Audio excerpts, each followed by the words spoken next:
Hello everyone.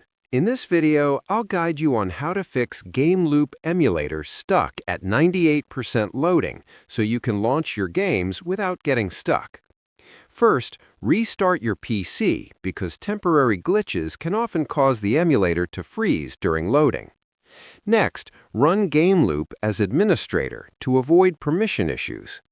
After that, clear the emulator cache by going into its settings or deleting temporary files from the GameLoop folder.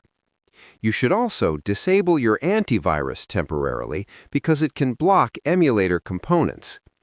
Another important step is to enable virtualization in your BIOS settings, since it improves emulator performance and stability. Also, make sure your graphics drivers are updated to the latest version. If the issue continues, reinstall GameLoop completely to fix corrupted files.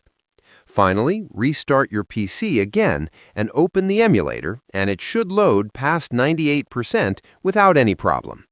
Subscribe the channel for more videos.